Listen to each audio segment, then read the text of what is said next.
put that on backwards.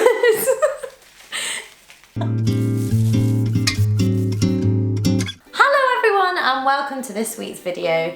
This week it's a DIY on how to make flower clips. I just thought it's like wedding season, everyone's going to lots of summer events, and I was looking for some of these for my friend's wedding the other week and they were crazy expensive, and I was like, I can make those, I think, for cheaper. So I made about 6. They don't all look like this, they're all different. Altogether it cost me about £2.50 to make, which I couldn't find a flower clip that would even be £2.50 because you had to buy them in a pack. So I'm gonna do a tutorial, and then I'm gonna do a tutorial on how to kind of style your hair with them. Yeah, it's a real girly one this week. I'm not saying that boys can't wear these. I'm gonna make Steve wear them. I'm gonna make everyone wear them. I'm really excited. I wanted to do more arts and crafty stuff anyway, and I've done one. So I'm gonna send you over to my hands, and then I'm also gonna do a tutorial about how to style your hair with these guys as well, because you know, you might have a wedding or an event coming up and think, what am I gonna do with my hair? And this might be an alternative for a fascinator or a hat if you don't want to go all the way. So the first thing you need to do is pick your flower. I'm gonna pick one of these pink ones. Fake flowers are not normally connected at the end, so unless there's like a little bit of glue, which you can see there, you can literally just pick that off and then pull quite hard. So then you're left with a kind of stalk on the end. If you just measure with your finger, cut above it. If you cut it too short, the flowers fall apart, so it's just better just to kind of chop it off just a finger's width off. After you've done that, you need to cut yourself a rectangle of felt. As you can see, I've already been cutting, so I'll just chop that guy off. Chop a good size rectangle, probably as big as your little finger. And then you take your flower, you take your felt, and you find your Kirby grip, which is here. So now we can glue it all together. Make sure your glue gun's been on for a while. Obviously put a post-it note or a bit of paper underneath just to make sure that none of the glue goes on your table. So what we're gonna do first is glue the top bit of the flower. Get your glue gun and literally just put a really, really good dab. The glue dries pretty quickly, so it's quite good to put quite a lot on. And then you just get your felt and you just put it on the top. Just make sure when you're putting on the felt that you don't burn yourself, because some of the glue might squidge out on either side. So once that's kind of dried, you then get your Kirby grip at the ready. You take your glue gun and you literally just do a line over the bottom of the flower. That's not very straight, but it doesn't matter.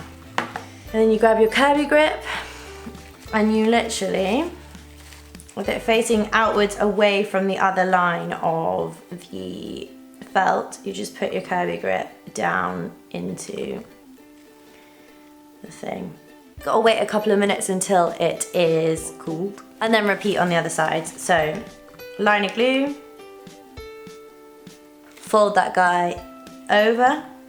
There's probably neater ways of doing it. I just found this was the quickest way. If there are any bits that have like stuck together, you can literally just take a pair of scissors and snip down the Kirby grip. So now you should have 6 of these. We're now going to do a hair tutorial. So this is called Matte Texture Spray. It's by Windham & Moody. My hairdresser gave me this because I have really fine hair and it kind of gives it a bit of volume, a bit of texture, and just a little bit more to work with. I've sprayed some of this in my hair just to make it a bit kind of like uplifted. Would recommend this if you haven't tried it and you've got fine hair. If you've got thick hair, I'm really jealous. I've sprayed some of that. I'm now going to split my hair into sections.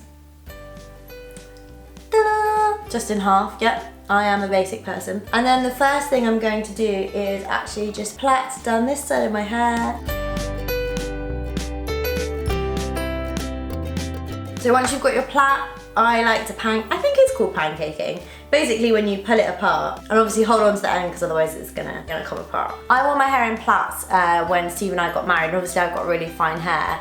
My hairdresser actually taught me that if you spray a little bit of dry shampoo in the plait, it gives it a bit of texture, which I'm sure the Windham & Moody stuff will do it too, but most people have dry shampoo, so that kind of just gives your plait a bit of texture and it's not as flat looking. So I'm just gonna spray some of this in my hair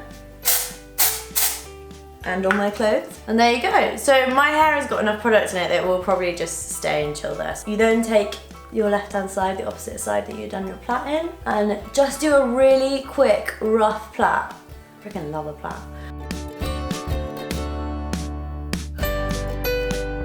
And again, pull it apart, tease it. So now, I'm actually gonna loop it over in the back. I'm basically gonna do a little twist in the back, almost like a little pretzel. You hide the end, and then just use a curvy grip and stick that guy in the back. Which, yeah, I can't see what I'm doing. It's supposed to be quite messy anyway, so just embrace the mess. Obviously then you've got one side done. It literally just needs to be like lightly pinned, because then you can go in and pin it more, but it's just so then you can obviously go onto the other side. And so you just put your plait in here. I keep the front bit out just because I clip it afterwards, and then just plait away again.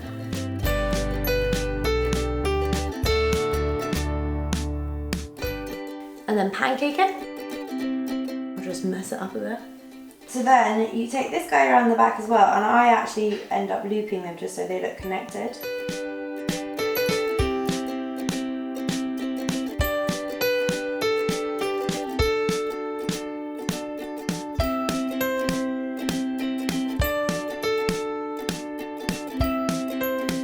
Then you've obviously got your two sides done, you've got this random bit here. I normally just pin it up and then tuck it behind. And then you've got your finished piece. And then I normally try and drag a bit out. And also on this side, I just find it's a little bit flatter, so I normally add an extra bobby pin there, and then that should be fine. So now, you can use your flower pins. I normally use with the larger flowers first and then put the smaller flowers around them. Also, because they're curvy grips, they'll be extra strength in the back anyway. Just kind of arrange them wherever you want to. So I would arrange one so you could see it out the side there. I normally stick to one side. I don't know why I'm weird like that, but you could put them all around the back if you wanted and just arrange them however way you want. It's like a little fascinator on the side of your head, but just not as big and in your face. And then I take a couple of these little guys and I would just put them in the front there. So I would then take another one of these little guys and maybe just put it in there. So this is what it looks like. I really like them. I think they're really sweet and they're really easy to do.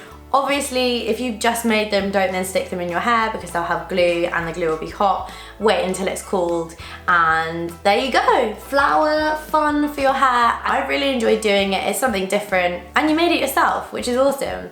So I hope you enjoyed it. Give me a thumbs up if you did, and let me know if you like these style of videos, whether you want more of other styles of videos. Obviously, I've just started out. I love doing this one. I love thinking of the ideas, but you might not. So if you let me know in the comments below. Also, let me know if you make them. I'd love to see what hairstyles you guys come up with, or if you try and do this hairstyle. And I'll see you next week. Goodbye.